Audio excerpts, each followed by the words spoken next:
Hoje à noite nós teremos o grande privilégio de participar da ceia do Senhor. E a Bíblia diz que quando nós nos reunimos para a ceia do Senhor, segundo o apóstolo Paulo, nós devemos sair melhores do que entramos. Por isso, nessa hora, eu gostaria de orar com você, por você, que está passando algum momento difícil na sua vida. Se você quer colocar algum sonho, algum projeto diante do Senhor, se você quer confessar alguma falta diante de Deus, se você quer pedir força do Senhor, abrigo do Senhor em alguma circunstância da sua vida, eu te convido a você sair do seu lugar e vir à frente, e nós juntos vamos estar orando. Se você quer clamar por alguém conhecido, se você quer pedir pela sua própria vida, pelo seu futuro no trabalho, ou se você está precisando de uma porta de emprego, está com alguma dificuldade na sua casa, na sua convivência, eu te convido a sair do seu lugar e vir aqui. Nós vamos juntos orar e buscar a presença do Senhor. Não tenha vergonha, sai do seu lugar, vem aqui à frente, vamos pedir força do Senhor para as nossas vidas, e quando nós celebrarmos a ceia do Senhor, possamos ter o nosso coração nutrido pela graça e pela misericórdia do Senhor. Se você está do lado de alguém e você percebe que essa pessoa precisava vir à frente, pegue na mão dela e venha com ela.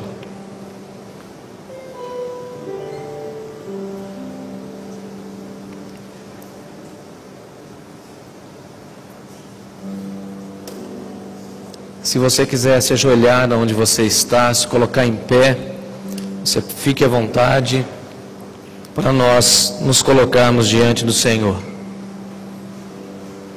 Vamos orar.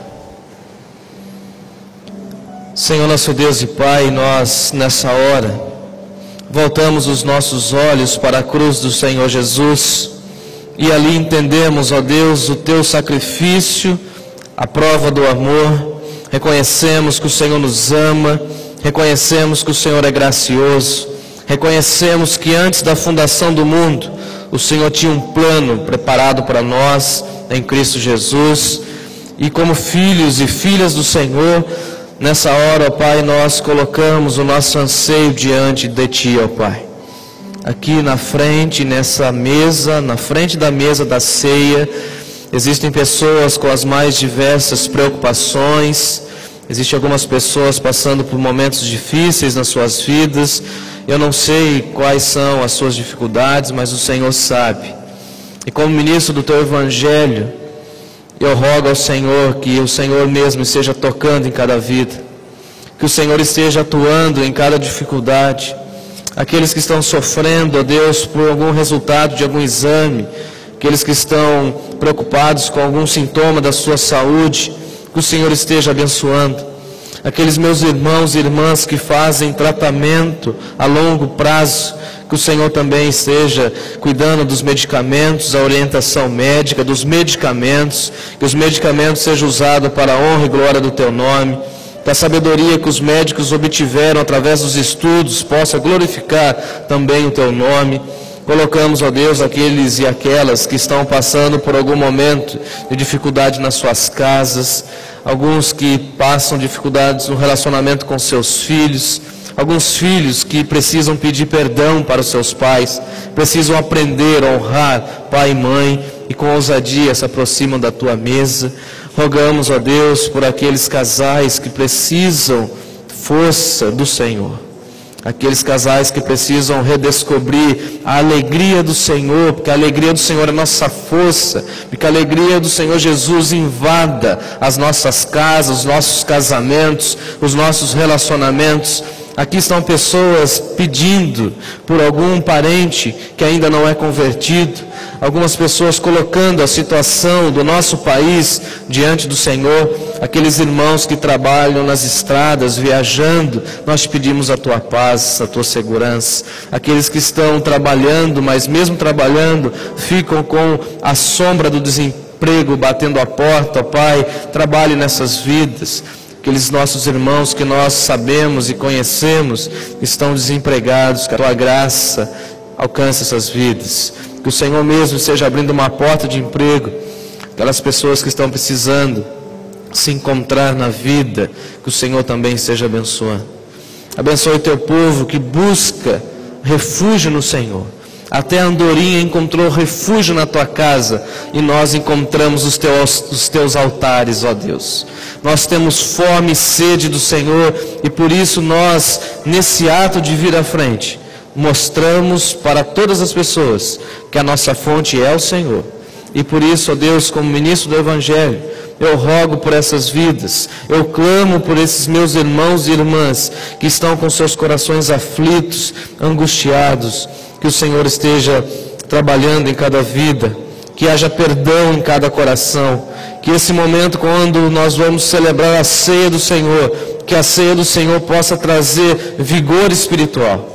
Possamos ter a ousadia de confessar as nossas mazelas, possamos ter a ousadia de falar dos nossos pecados, possamos, diante do Senhor, confessar os nossos pecados, na certeza de que o Senhor é fiel e justo para nos perdoar e para purificar a nossa dificuldade. Ó Pai, nos ajude. Nós somos pequenos, falhos, limitados, humanos, mas confiamos na potente mão do Senhor. Nós nos humilhamos nessa hora diante da tua potente mão, debaixo da tua potente mão, para que no tempo do Senhor, no tempo oportuno, o Senhor nos exalte. Seja através da família, do relacionamento, e que possamos andar de glória em glória para a glória do teu nome.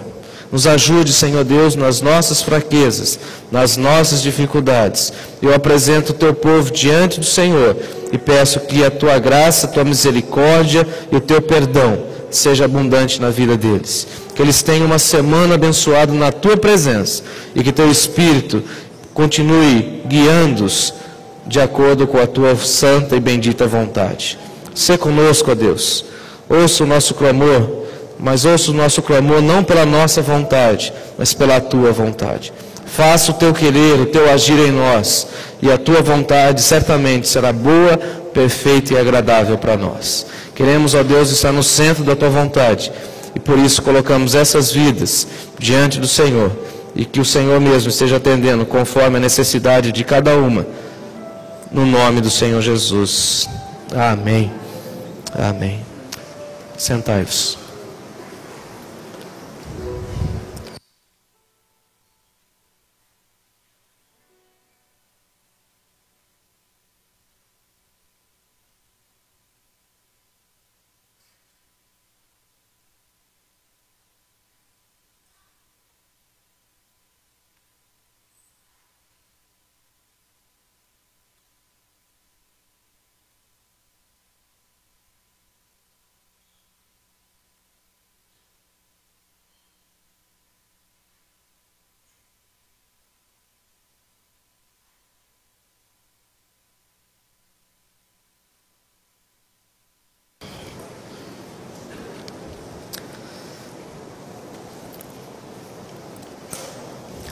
Nós estamos estudando as orações do apóstolo Paulo, e essa é a 7ª mensagem que prego a respeito da vida desse homem com enfoque na oração. 7º sermão falando a respeito das orações do apóstolo Paulo. Algumas das orações que nós já estudamos, nós vimos muito Paulo falando sobre o progresso do Evangelho. Hoje pela manhã nós estudamos Paulo falando que oração é uma luta, que nós precisamos lutar, precisamos separar tempo na nossa agenda contemporânea para ter um tempo e uma vida voltada para a oração. E nessa noite eu quero trabalhar com os irmãos, estudar com os irmãos um texto muito rico e muito conhecido, que Paulo escreveu aos Efésios, carta de Paulo aos Efésios, no capítulo 1. Convido você a abrir a sua Bíblia, carta de Paulo aos Efésios, capítulo 1.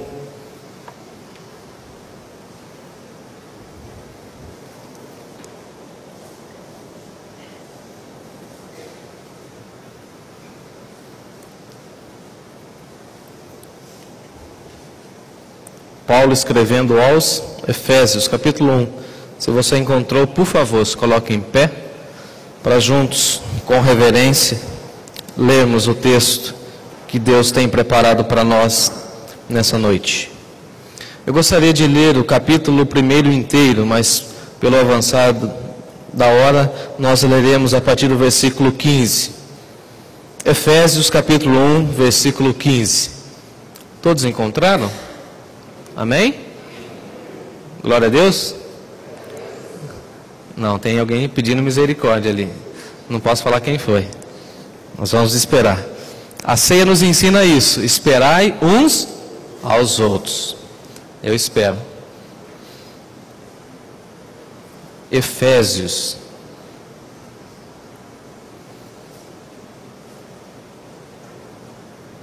Amém. Efésios 1, 15. Diz assim o texto sagrado: Por isso também eu, tendo ouvido a fé que há entre vós no Senhor Jesus e o amor para com todos os santos, não cesso de dar graças a Deus por vós, fazendo menção de vós nas minhas orações, para que o Deus de nosso Senhor Jesus Cristo, Pai da glória, vos conceda espírito de sabedoria e de revelação no pleno conhecimento dele, iluminados os olhos do vosso coração, para saberes qual é a esperança do seu chamamento, qual a riqueza da glória da sua herança, a herança nos seus santos, a herança dos santos, e qual a suprema grandeza do seu poder para com os que cremos, segundo a eficácia da força do seu poder, o qual exerceu ele em Cristo, ressuscitando dentre os mortos e fazendo sentar-se à sua direita nos lugares celestiais, acima de todo principado e potestade, poder e domínio, e de todo nome que se possa referir, não só no presente século, mas também no século vindouro, e pôs sobre todas as coisas debaixo dos seus pés, e para ser ele o cabeça sobre todas as coisas, ele assim o deu à igreja, a qual é o seu corpo, a plenitude daquele a que tudo enche em todas as coisas. Amém?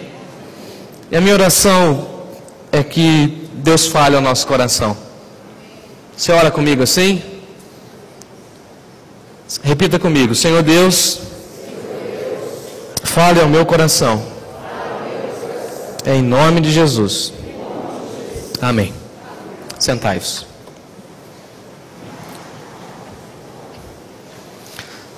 Estudar, ler a vida de Paulo sempre é um grande desafio.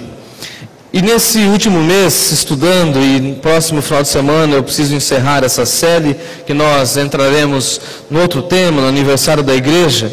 Foi muito curioso e muito gratificante saber de alguns conceitos que nós fomos passando ao longo desse tempo, e alguns irmãos foram incorporando nas suas vidas, e foram surgindo alguns resultados interessantes. Pela manhã eu citei alguns deles. E nessa noite eu quero trabalhar com os irmãos sobre essa oração. E essa oração está num contexto muito complicado, muito difícil, porque Paulo trabalha de forma teológica vários assuntos, mas a oração de Paulo emerge num contexto de profundo conhecimento que ele tinha da graça e da soberania de Deus. Por isso o tema da nossa reflexão nessa noite é orando ao Deus soberano. E essa soberania de Deus significa que Deus está acima de tudo e de todos, que Deus não precisa ficar preso a categorias humanas, e isso tem implicado em muitas doutrinas nos nossos dias. Há alguns pensadores e pregadores dos nossos tempos que dizem que Deus não conhece o futuro, e Deus não sabe o que vai acontecer. E essa onda de reflexões veio através daquelas tragédias humanas que nós tivemos nos tsunamis da vida, agora há poucos anos atrás, e algumas pessoas começaram a falar algumas heresias a respeito de Deus, e algumas pessoas também deixaram de crer e deixaram de orar ao Deus soberano. E eu queria trabalhar com esse texto, a partir dessa referência, orando ao Deus soberano. E quando nós entendemos que Deus é soberano, que Deus tem todo domínio, que nada foge do controle de Deus, que Ele sabe tudo, que Ele tem toda a supremacia, que Ele é excelente, que Deus é soberano sobre tudo, que nada fugiu e nada foge do controle de Deus. Deus conhece tudo, Deus sabe de tudo, Deus está em todos os lugares, e tudo isso vai fazendo com que nós tenhamos de fato uma vida intensa de oração. Você pode orar, e aí eu coloco não Deus eterno, mas outro Deus, qualquer Deus que você quiser. Você pode fazer a sua prece, e você tem que ter a certeza de que não terá nenhum resultado. Mas quando nós falamos do Deus eterno, o Deus e Pai do nosso Senhor Jesus Cristo, nós estamos falando do Deus Criador dos céus e da terra, aquele que tem todo o poder, aquele que tem toda a autoridade, aquele que tem toda a majestade. E tudo isso está implícito no texto. Paulo, como em outras passagens, relaciona o conteúdo da sua oração. Só dá uma olhadinha comigo, versículo 15. Paulo começa com aquela expressão que nós já estudamos, falando então por isso. Por isso ele está dizendo, mediante a tudo que eu já disse, eu agora vou lançar um novo conceito. É como se fosse uma dobradiça, como se a porta estivesse meia aberta e agora Paulo falasse assim, já que eu abri meia porta, eu agora vou abrir a porta inteira. Já que eu falei de vários conceitos, por isso eu vou lançar outros desafios, e aí começa a oração de Paulo. Mas antes de nós analisarmos a oração de Paulo, nós precisamos, creio eu, entender um pouco o contexto dessa oração, como essa oração surge. Paulo não simplesmente ora pelos irmãos que moravam lá em Efésios, mas ele coloca essa oração emerge no seu coração a partir de um tempo, de um momento que ele está louvando e adorando a Deus. É muito curioso como para Paulo, como eu já tenho dito, ações de graça e momentos de louvor e adoração quase que se unem.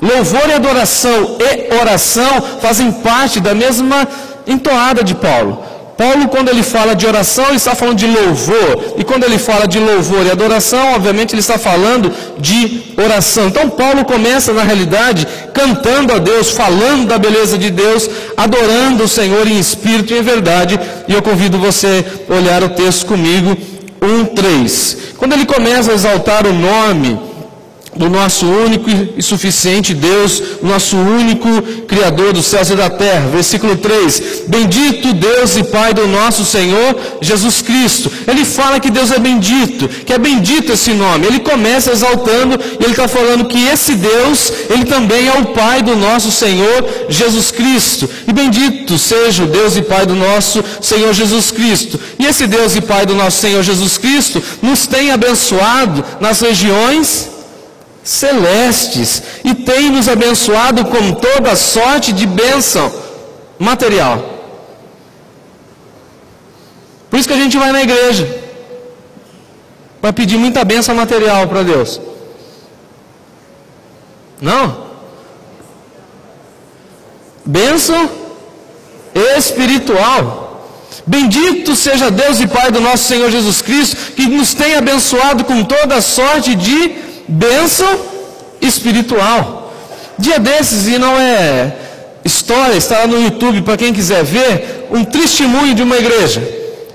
Um pastor, eu coloco bem entre aspas, entrevistando a irmã, e a irmã começa a contar o seu testemunho, ela começa a falar de tudo aquilo que Deus fez na vida dela, que o Senhor Jesus transformou meu coração. Eu era uma mulher que gostava de bebida, eu estava na cachaça, eu ficava no bar junto com os homens, e agora o Senhor Jesus me encontrou, e eu fui evangelizado por uma pessoa através da Bíblia e tal, não sei o que. Ela contou de forma eufórica aquele testemunho, que até o momento estava muito linda, e aí o pastor olha para a irmã e fala assim, e a bênção?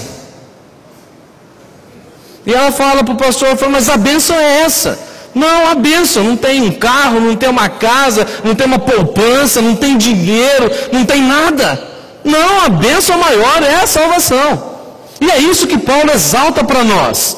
Bendito seja Deus, porque nós recebemos bênçãos espirituais, e a bênção espiritual que nós temos é o privilégio de hoje, nessa noite, celebrarmos do pão e do vinho, lembrarmos do sacrifício de Jesus, lembrarmos, como o Léo falou no cântico, que nós éramos perdidos e fomos encontrados pelo Senhor Jesus, e essa é a grande bênção espiritual que Deus pode nos dar. O maior presente que Deus pode nos dar é a salvação em Cristo Jesus. E Paulo então começa a falar sobre isso, e ele vai falar sobre isso no versículo 4. Assim também como Deus e Pai do nosso Senhor Jesus Cristo nos escolheu nele antes da fundação do mundo.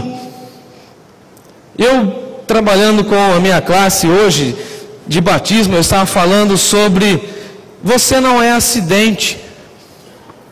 Porque algumas vezes a gente fica pensando, será que eu caí aqui de paraquedas? O que eu estou fazendo nesse mundo? Será que meus pais me planejaram? Será que eu fui um acidente? Nesse texto, Paulo fala que antes da fundação do mundo, Deus já nos conhecia. Isso Davi já tinha dito para nós lá no Salmo 139. Antes de me conhecer, o Senhor já me conhecia. Louvado seja Deus por isso. Deus já tem um plano, ou tinha um plano para você, antes dele fundar o mundo, em Cristo Jesus. E é isso que Paulo está dizendo. Assim ele nos escolheu antes da fundação do mundo. E ele nos escolheu para quê? Versículo 4. Para sermos santos e irrepreensíveis. Deus tem um chamado para cada um de nós, através da santidade, para que sejamos irrepreensíveis perante quem? Perante as pessoas. Queremos agradar todo mundo, então ficamos tentando agradar todo mundo.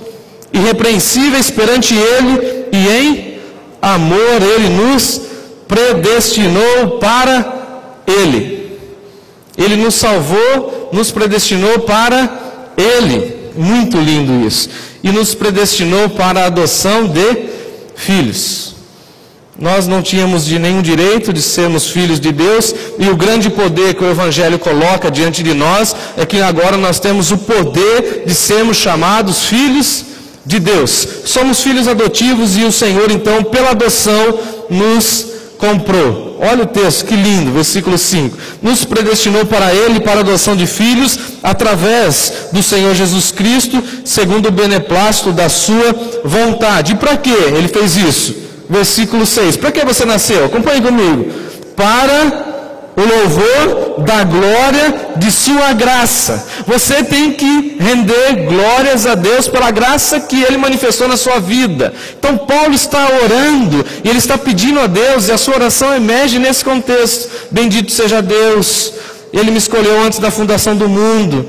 Louvado seja Deus, porque eu fui adotado por Deus. Agora eu tenho uma nova vida em Cristo, e agora eu posso desfrutar disso. Senhor, temos que lembrar que o Senhor Jesus morreu na cruz do Calvário para nos dar a salvação, e isso foi de graça, e pela graça recebemos, e de graça nós damos às outras pessoas também o favor imerecido de Deus. E Paulo então vai falar para nós no versículo 7, acompanhem comigo, no qual, em Jesus, no amado, nós temos a redenção, e redenção significa libertação. Em Jesus nós somos libertos das nossas transgressões, do nosso passado, da nossa vida pecaminosa, pelo seu sangue, e por isso, nessa noite nós celebraremos, e o cálice que aqui está com suco de uva, fará você lembrar o sangue do Senhor Jesus, no qual também nós temos a remissão dos pecados. E remir é aquela compra direta.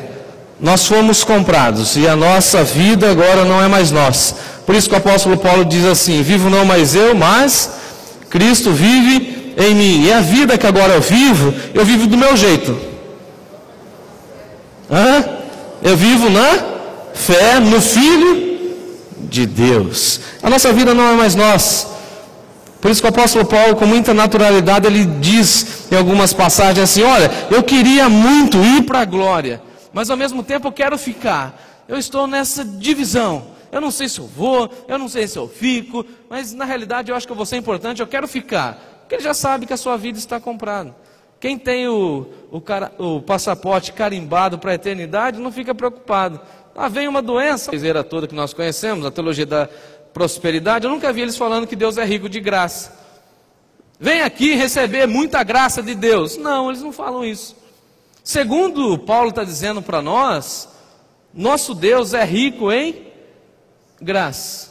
Você peca e o Senhor concede mais uma porção da sua graça. Você falha e Deus concede mais uma porção da sua graça. E quando você pensa que você já não merece mais nada, porque de fato você não merece mesmo, o Senhor concede mais uma porção da sua graça para te levantar e te colocar em lugares celestiais. É isso que ele está dizendo para nós. Então é nesse contexto que o apóstolo Paulo faz a sua oração. E assim, sabendo um pouco disso, eu queria ler com os irmãos a partir do verso 15. Vamos lá estudar o texto?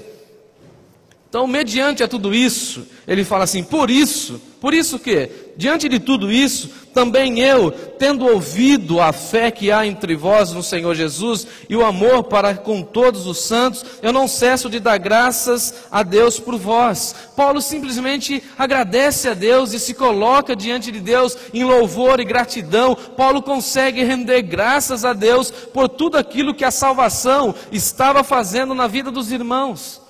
Por isso, Paulo diz que ele ouviu a fé daqueles irmãos. E fé aqui não é simplesmente, eu acredito em Deus. Fé na Bíblia, no Novo Testamento, é quando você confessa com os seus lábios que Jesus Cristo é o Senhor. Então Paulo ficou sabendo que Jesus estava salvando muitas vidas na cidade de Éfeso. E Paulo se coloca de joelho e ele fala assim, a minha oração e a minha gratidão a Deus é que a fé dos irmãos está sendo notícia entre outros lugares. Que maravilha, meus irmãos, nós nos reunimos como igreja e lembramos que a fé está promovendo um crescimento no seio da igreja. Que alguns irmãos estão crescendo na fé, ou seja, estão crescendo no pleno conhecimento de Deus. Pessoas estão confessando o Senhor Jesus, pessoas estão abandonando os vícios. Aleluia por isso. Pessoas estão mudando de vida. Pessoas estão ganhando um novo sentido de vida, porque conheceram a graça. E o apóstolo Paulo diz, graças a Deus, porque eu sei que há fé entre vós, e essa fé é direcionada a Jesus Cristo. Aleluia. Graças a Deus, porque nós sabemos e temos tido notícia do campo missionário e de tantas coisas que Deus tem feito nos 4 cantos desse país e também do mundo. É por isso que Paulo ora. Paulo ficou sabendo que aqueles irmãos tinham muita fé em Jesus Cristo. E Paulo, escrevendo aos Romanos, vai dizer para nós que a fé vem pela ouvir a palavra de Deus. Ou seja, Paulo agradece a Deus porque aqueles irmãos estavam ouvindo o Evangelho, compartilhando o Evangelho, crescendo nessa fé que vem através da pregação do Evangelho. E o apóstolo Paulo ainda diz mais, ele agradece a Deus pelo amor que aqueles irmãos tinham para com todos os santos. Era aquele amor tão intenso que não cabia na igreja. Eu não sei se você já teve aquela realidade de conversar com alguém, ou lembrar de alguém agora talvez, que você fala assim, aquela pessoa é tão bondosa, mas tão bondosa, que parece que o coração dela não cabe no peito. Lembra aí alguém assim? Tipo coração de mãe, que sempre cabe mais um. É isso que o apóstolo Paulo está falando. Olha, o amor da igreja é tão intenso que esse amor, entre aspas, não cabe na igreja. A igreja não suporta tanto amor e esse amor invade as ruas, as casas, e outras pessoas ficam sabendo do amor de Deus através da atuação da igreja. Esses irmãos amavam-se tanto, que esse amor exalava nas relações. Eles amavam estar juntos. E eu fico imaginando e sonhando com uma igreja assim. Irmãos, convocação. Nós vamos então nos reunir amanhã à noite. Mas amanhã à noite para quê? Não sei, nós vamos nos reunir. E qual vai ser a pauta do dia, a agenda? Nós vamos ficar em amor. Imaginemos. Era isso que eles faziam. E Paulo fica sabendo dessa notícia, ele fala assim, e por isso eu não paro nenhum momento de dar graças a Deus por aquilo que Deus está fazendo na vida de vocês. A minha pergunta é assim, por que a nossa casa não é um núcleo de amor? Por que os nossos ministérios não são assim uma potencialidade de amor? Porque as nossas vidas não são marcadas de fato pelo amor? Uma pergunta que eu tenho me feito alguns dias atrás é assim, se Deus me levasse hoje, o que as pessoas iriam falar no meu culto fúnebre? Fiquei pensando essa semana, o que os irmãos iam falar lá diante do corpo? Eis aqui jaz um pastorzinho. Não vale, viu? Eu ouvi. Eu ouvi, viu, Walter? Pensei que você era meu amigo, vó. Eis aqui. E daí? Será que de fato mesmo nós queremos ser conhecidos pelo amor? Aquele povo que vive à sombra da cruz, aquele povo que deseja ter mais e mais amor. E é isso que Paulo ora, e ele ora em outros contextos, falando assim, olha, eu quero que a igreja seja cada vez mais amorosa. E por isso ele diz assim, eu não cesso de dar graças a Deus por vós, fazendo menção de vós nas minhas orações. Eu oro por vocês todo santo dia. E é tão confortante ou reconfortante quando alguém chega para nós e diz assim, não cesso, eu não paro de orar por você. Aí você se sente amado e amada por Deus. E a oração de Paulo, no versículo 17, porque o horário está indo embora, diz assim, para que Deus, o Pai do nosso Senhor Jesus Cristo, o Pai da glória, vos conceda espírito de sabedoria. E a primeira oração de Paulo, depois das ações de graça, é o seguinte, eu peço a Deus que Deus vos dê sabedoria.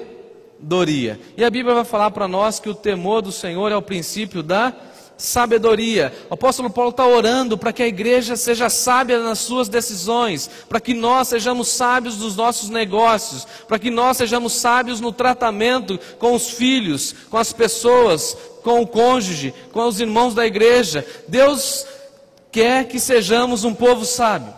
E algumas vezes, algumas pessoas parecem que não entendem o que é ser cristão. Pastor, eu estou sendo incomodada no meu trabalho. Eu falei, por quê, minha irmã? Todo mundo vem me pedir conselho. Eu falei, aí está seu ministério, minha irmã. Não, pastor, mas dá muito trabalho. Pois é, ela não tem sabedoria. E você que anda com Jesus, tem a fonte da sabedoria. Você deve ser a referência para ela. E o que o apóstolo Paulo está dizendo e orando, é pedindo que Deus conceda o espírito de sabedoria aos irmãos. E essa deve ser a nossa oração pelas pessoas nas quais nós amamos. Eu quero orar por você, meu irmão, minha irmã, e a minha oração é que Deus te dê muita sabedoria. Eu queria ouvir um amém da igreja agora, assim, amém. Estou entendendo, é comigo mesmo. Fala, Deus. Me concede sabedoria para que eu possa aconselhar os meus vizinhos, as pessoas que moram comigo. Me concede sabedoria, Deus, para que eu possa andar nos teus caminhos e que as minhas decisões sejam referenciais para as outras pessoas. Deus, me conceda sabedoria no meu casamento, para que o meu casamento seja para a glória do Senhor e outros casamentos que estão destruídos possam ver que eu amo a minha esposa. Esse deveria ser o nosso pedido diante de Deus. É isso que o apóstolo Paulo está dizendo, que as nossas decisões como igreja, por exemplo, agora chegando no nosso aniversário, 96 anos, que as nossas decisões sejam acertadas, sejam sábias, e que as outras igrejas da nossa região possam copiar a gente. Porque se tem uma igreja que plantou, pelo menos no seio batista, as outras igrejas foi a primeira igreja batista de Bauru, fomos nós. E esse legado ninguém tira da nossa história. E nós precisamos continuar acertando, precisamos continuar fazendo com que a obra do Senhor cresça. E também, além do espírito de sabedoria, o apóstolo Paulo pede revelação no pleno conhecimento dele. E eu fiquei pensando e analisando, por que o apóstolo Paulo então pede por revelação? Afinal de contas, o Senhor Jesus é a revelação máxima da graça e do conhecimento de Deus. O apóstolo Paulo obviamente estava pedindo que Deus concedesse àqueles irmãos mais entendimento da palavra de Deus. E Paulo está olhando para aqueles irmãos e orando e falando assim, Deus conceda a revelação no pleno conhecimento do Senhor para a vida desses irmãos. Que esses irmãos consigam entender que conhecer a Deus é um processo contínuo que não tem fim. Aquela minha pergunta de criança, né? Cheguei para minha mãe um dia e falei assim, mãe, a gente já aprendeu tanto na IBD, né? O Ayrton Senna vai ganhar a corrida, eu queria tanto ver o Ayrton Senna. E eu pensando que eu estava arrasando, né? Se a mãe pedir aí 15 versículos, eu sei de cor, manda aí. Quer ver minha Bíblia? Ó, o cantor cristão, eu sei os hinos que vai cantar lá, certinho, está aqui, mãe, ó. Ela fala, meu filho, e com aquela sabedoria assim, monstruosa, ela abre aquele texto de Oséias, que diz para nós conhecermos a Deus e não parar no conhecimento de Deus. É conhecer sempre mais, é avançar sempre mais. E é triste ver e saber que alguns irmãos puxam o freio de mão. Por que você não vem na escola bíblica dominical? Dá vontade de agora fechar as portas e perguntar para cada um. Imagina, ficar ali na porta ali com os diáconos, falei, e aí? Você estava orando ou estava dormindo mesmo? Pegar a turma. Você ficou assistindo esporte espetacular, hein? A oração de Paulo é a seguinte: que nós tenhamos plena revelação de Deus, que tenhamos o desejo de conhecer mais e mais a vontade de Deus. Paulo aqui está retomando a profecia do Antigo Testamento, quando o Senhor dizia assim: buscar-me-eis e me achareis, quando me buscardes de todo o vosso coração. Buscai o Senhor enquanto se pode achar. E Paulo está retomando esses contextos e falando para a igreja: olha, minha oração é que vocês conheçam mais e mais a revelação de Deus, que Deus revele. E não é essa revelação que nós temos por aí, que Deus revelou isso e aquilo, não. Paulo está dizendo assim para a igreja: eu não quero que vocês tenham mais conhecimento, eu quero que seja revelação, ou seja, conceitos práticos para o dia a dia. Aprendam a palavra de Deus e mudem. E hoje na classe do batismo nós fomos surpreendidos. Em meia aula, uma irmã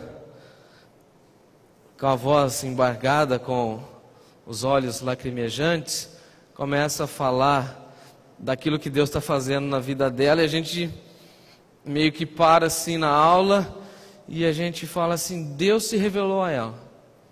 E ela fala porque que ela quer ser batizada e chora, e todo mundo na classe fica olhando, a gente para por um instante e abre aquele sorriso e fala assim: louvado seja Deus. É essa revelação que promove vida, essa revelação que muda o rumo da existência humana, essa revelação que vem pela palavra de Deus. E no versículo 18, Paulo, de uma forma muito poética, vai falar assim: que Deus, a oração dele é que Deus ilumine os olhos do vosso coração. Como assim? Coração tem olho?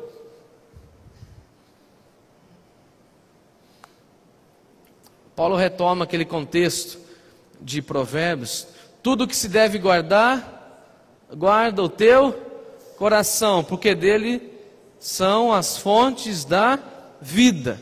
Se dele procede as fontes da vida, Paulo fala assim: irmãos, eu quero que Deus amplie a visão do coração de vocês. E obviamente aqui Paulo e todo aquele contexto entendia o coração como sede dos sentimentos e decisões. Eu desejo que vocês passem tudo pelo coração e que Deus, o Pai, esclareça tudo nos vossos corações. Jovens e adolescentes, coloquem em pé, nessa hora.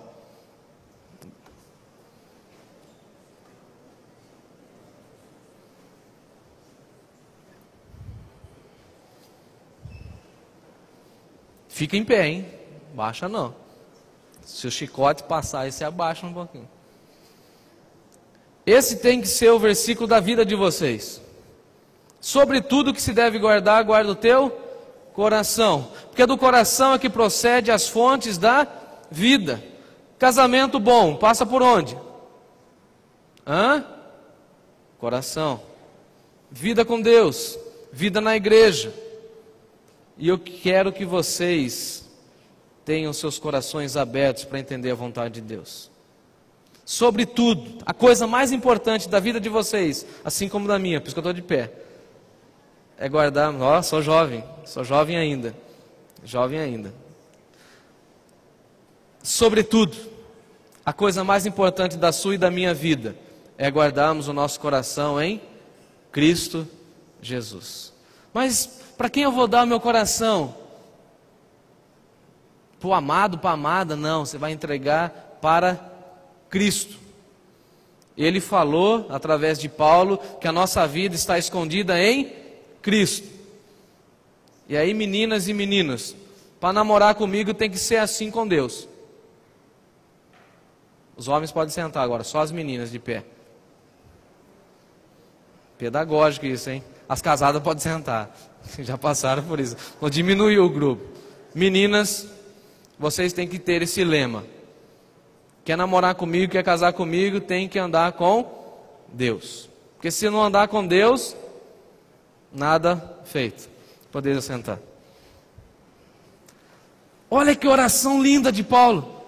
Pastor Ismael, orando pelas meninas lá de Cabralha Paulista, pedindo que Deus abra o coração delas, para que elas tenham visão espiritual de não se enveredar com pessoas erradas. Que oração linda que Paulo está falando, orando, pedindo que aquela igreja, aqueles irmãos tivessem os seus olhos iluminados, os olhos dos seus corações, decisões todas voltadas para Deus.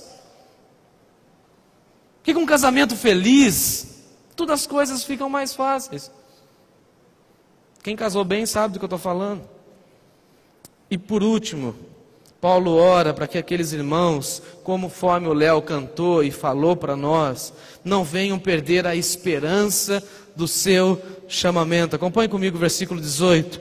Iluminando os olhos do vosso coração, para saberdes qual é a esperança do seu chamamento, qual a riqueza da glória da sua herança nos santos. Deus não quer que percamos a esperança no nosso chamado.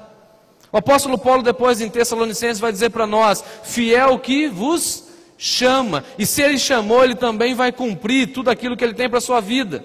Ele não te chamou para você ficar apenas sentado no banco da igreja, ele tem uma missão para a sua e para a minha vida. E nós não podemos perder a esperança do nosso chamamento. Por que você foi salvo pelo Senhor Jesus? Você tem uma missão. O texto e o contexto vai dizer que antes da fundação do mundo, Ele já preparou o propósito para a sua vida. Eu estou aqui para a honra e glória do Senhor, e eu vou honrar e glorificar a Deus através dos meus dons nessa área. E Paulo pede aos irmãos, não percam a esperança. E nesse contexto que nós vivemos, muitas pessoas querem matar a nossa esperança. Tem muitas pessoas que têm inveja de algumas posições que nós alcançamos. Tem muitas pessoas que querem matar os nossos sonhos. E nessa noite eu quero orar por vocês, pedindo a Deus que os irmãos e as irmãs, nessa noite da PIB de Bauru, não percam a esperança do chamado. Porque quem está te aguardando é o próprio Senhor Jesus, sabe na onde? Nos céus. Diz o texto que a nossa herança não está aqui.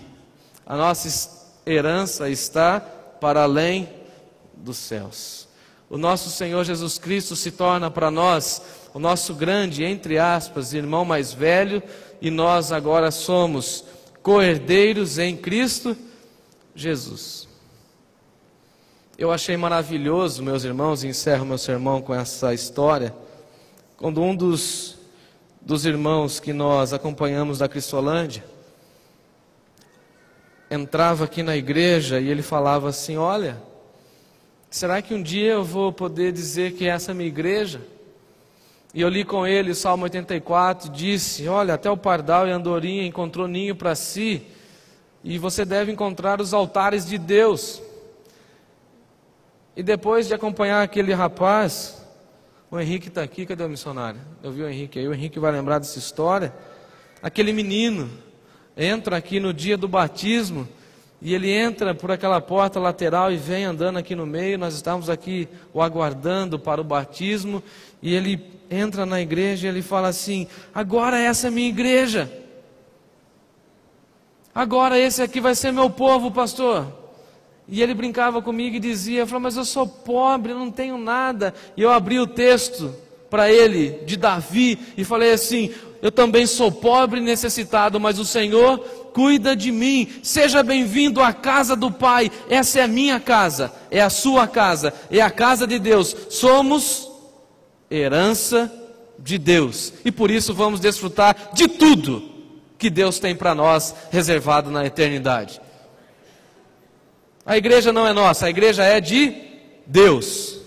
E todos são bem-vindos para glorificar a Deus. E a nossa herança não está aqui, a nossa herança está na eternidade, na glória de Deus. E por isso eu encerro o sermão lendo. Gostaria de ter mais tempo para tratar dos versículos recorrentes aqui, mas 22. Ele fala a respeito do Senhor Jesus. E pôs todas as coisas debaixo dos seus pés, e para ser o cabeça sobre todas as coisas, o deu à igreja. Igreja que é o corpo, o seu corpo, a plenitude daquele que tudo enche em todas as coisas. Que oração maravilhosa é essa que o apóstolo Paulo diz? Ele fala assim: Deus, que o cabeça encha todas as coisas. A minha pergunta para você: